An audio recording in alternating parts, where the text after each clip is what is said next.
forget to subscribe my channel Hang Duk Mana. Sas. Assalamualaikum, selamat datang ke channel Hang Duk Mana. Mari kita dengar respon Ilham Jalil terhadap Ketua Pemuda PAS Ahmad Fazli Syahari. Adalah diramalkan insya-Allah partinya, maksudnya UMNO, tidak mendapat satu kursi pun di Kelantan, Kedah, Terengganu, Selangor dan Pulau Pinang. Wow, angkuh kita nampak Ketua Pemuda PAS ni meramalkan BN UMNO langsung tak dapat kursi. Mari kita dengar respon saya. Di last nanti kita akan beri komen macam biasa. Berkenaan dengan kenyataan Ketua Pemuda PAS iaitu Fadli YB Fadli. YB Fadli, saya semalam banyak sangat berjalan tuan-tuan, tekak saya tak berapa ni saya sakit tekak sikit. So saya akan minum air tuan-tuan, kalau suara saya lain macam tu minta maaf banyak-banyak So Fadli, ahli Parlimen Pasir Mas tak salah saya, dia kata dia confident, dia amat yakin, dia kata dalam pilihan raya negeri ni, PRN ni, dia kata UMNO takkan menang satu kursi pun di Selangor, di Pulau Pinang, di Kelantan dan Terengganu. So saya nak cakap sikit pada YB Fadli, jangan yakin sangat, sebab dulu awak menang masa PRU 15, sebabnya pada saya ialah sebab awak telah tipu pengundi, dan awak juga, parti awak Perikatan Nasional telah dilaporkan telah merasuah pengundi. Nombor satu, awak menang sebab awak tipu, awak kata awak bersih dan stabil. Rupa-rupanya awak tak bersih dan tak stabil. Awak tak bersih at all, sebab parti awak yang telah itu hari ada kes sekarang ni di tangan SPRM dan di tangan kerajaan pendakwa raya lah, di tangan yang akan dibawa ke mahkamah oleh Ketua Pesuruhjaya SPRM dan juga Peguam Negara yang dulu zaman mereka, bukannya KPSPRM dengan Peguam Negara yang baru. Ini adalah agensi-agensi yang sama, dia punya pemimpin-pemimpin dia semasa zaman Tan Sri Muhyiddin jadi Perdana Menteri, Perikatan Nasional jadi Perdana Menteri dulu.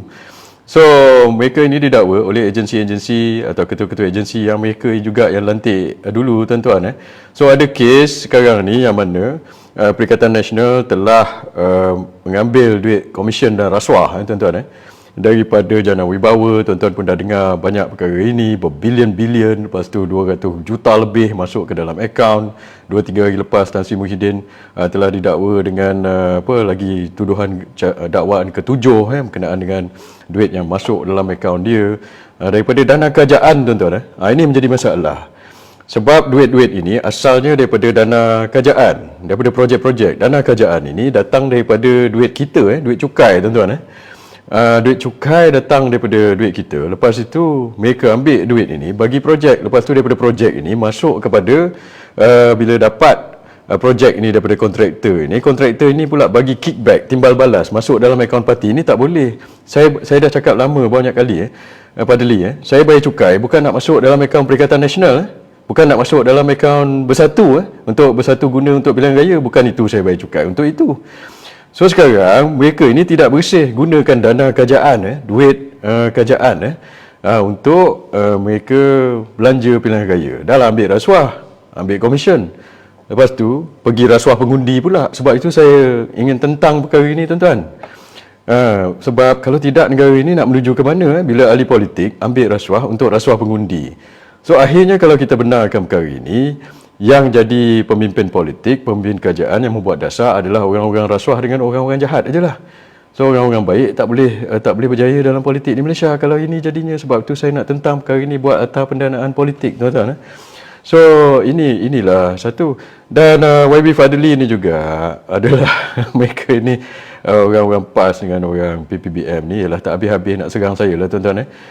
Ini YB Fadli adalah orang yang sama yang dia nak samakan saya dengan Tan Sri Muhyiddin lah. Dulu dia kata, Hisham Jalil pun dia kata kutip dana daripada orang awam untuk dana pilihan raya dan perjuangan politik saya masuk dalam akaun sendiri saya. Ini bukan rahsia, tuan-tuan.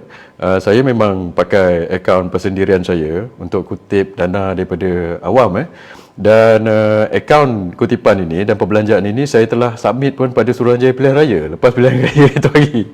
So sebab itu saya cakap pada YB Fadli, awak ahli parlimen dah berpenggal, takkan awak tak faham undang-undang.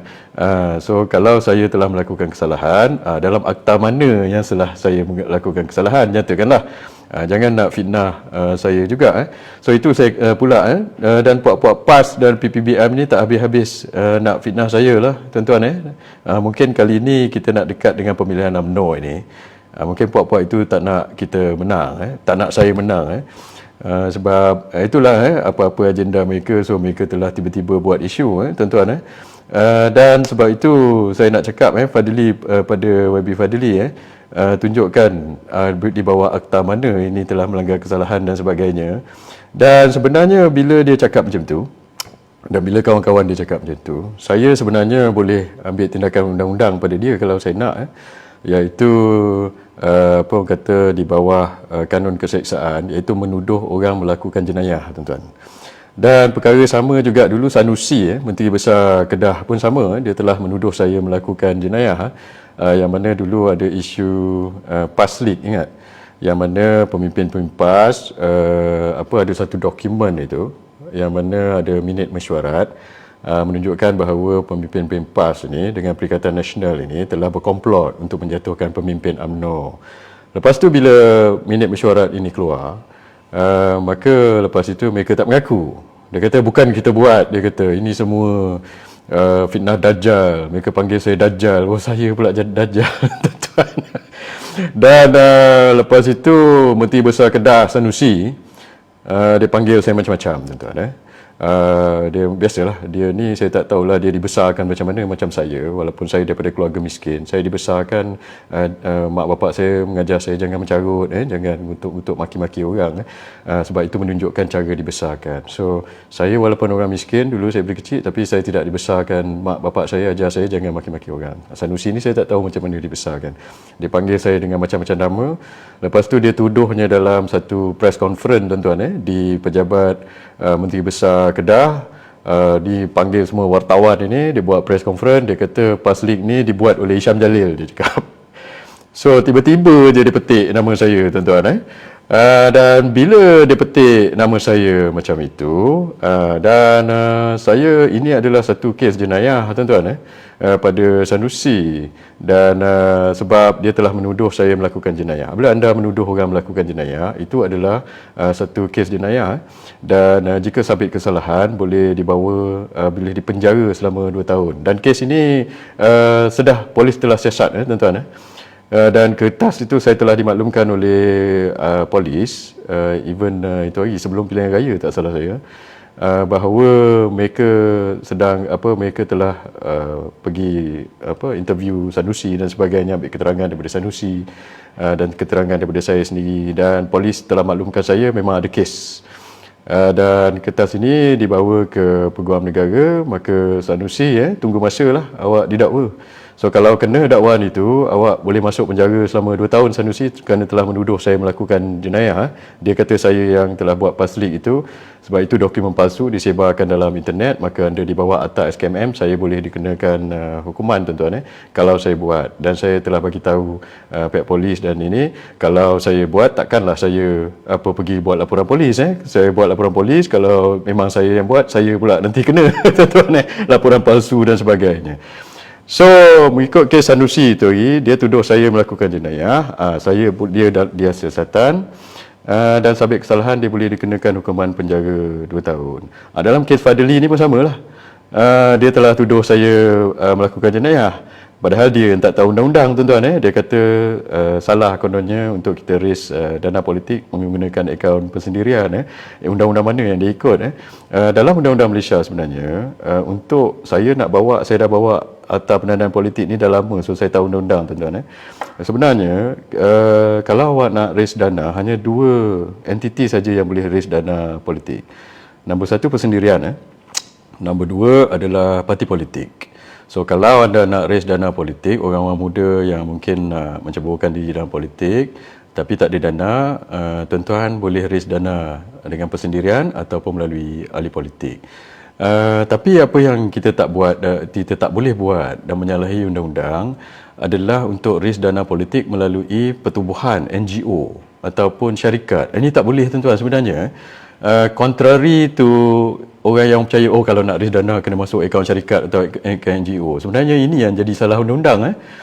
Sebab mengikut Akta Pertubuhan Seksyen 13, kalau satu NGO atau pertubuhan digunakan untuk tujuan selain daripada Memorandum of Association itu, ia boleh diharamkan, dibatalkan dan digantung, tuan-tuan. Ini Seksyen 13 Akta Pertubuhan. So siapa-siapa yang raise dana untuk tujuan politik melalui NGO itu sebenarnya salah. Tak boleh mengikut Akta Pertubuhan. Dan juga mengikut Akta Syarikat pun sama. So kalau siapa-siapa raise dana politik menggunakan syarikat, ini pun tak boleh tuan-tuan sebenarnya. Sebab ia menyalahi Akta Syarikat dan syarikat itu boleh dikenakan tindakan. Dan yang sebenarnya jadi isu bukannya ke mana akaun itu pergi.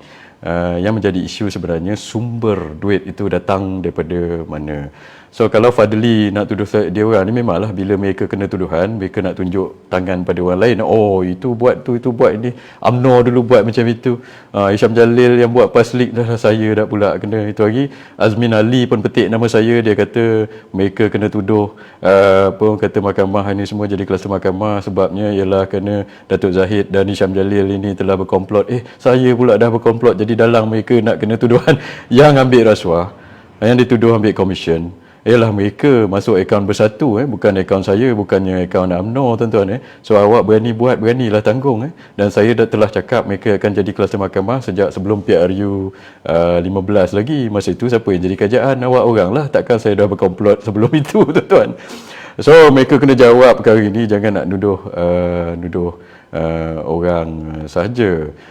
Dan itu lagi kes Wan Saiful, dia telah masukkan akaun komisen projek ni semasa dia pun ada jawatan kerajaan, dapat komisen 6.9 juta masuk dalam akaun syarikat. Satu, ia menyalahi Akta Syarikat kalau tujuan dana ini adalah tujuan politik, dan pada masa yang sama ia menyalahi Akta SPRM sebab ini komisen kiranya ni masuk pada akaun awak sendiri, company itu dipunyai oleh awak.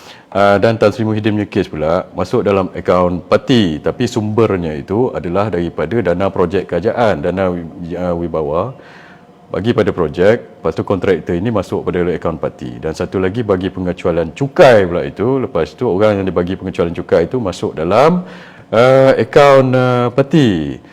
Ini yang menjadi salah, tuan-tuan. So satu lagi saya nak sebut, komen saya rasa PN ni bersatu dengan PAS ni merasa rakyat semua sokong dia orang lah. Tapi dia orang lupa sebelum ni dia orang ada banyak duit. Dia orang menggunakan dana yang besar. Dia orang ada duit sampai 300 juta. So lepas ni duit-duit dia orang dah tak ada. Tapi mungkin ada lagi lah kan, saya tak tahu. So sebelum ni banyak mungkin dia telah menggunakan beri duit pada pengundi. So rakyat pun sudah tahu sebab Muhyiddin Yassin pun dah kena dakwa sampai 7 kes.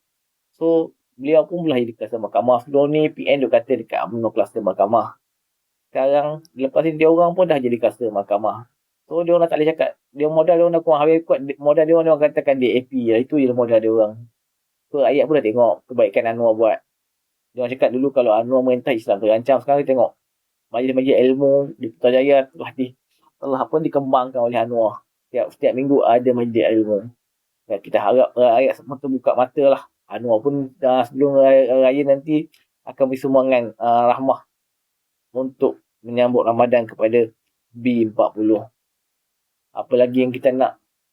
Anwar minyak pun bil elektrik pun tak naik. So kita rakyat akan buka mata lah.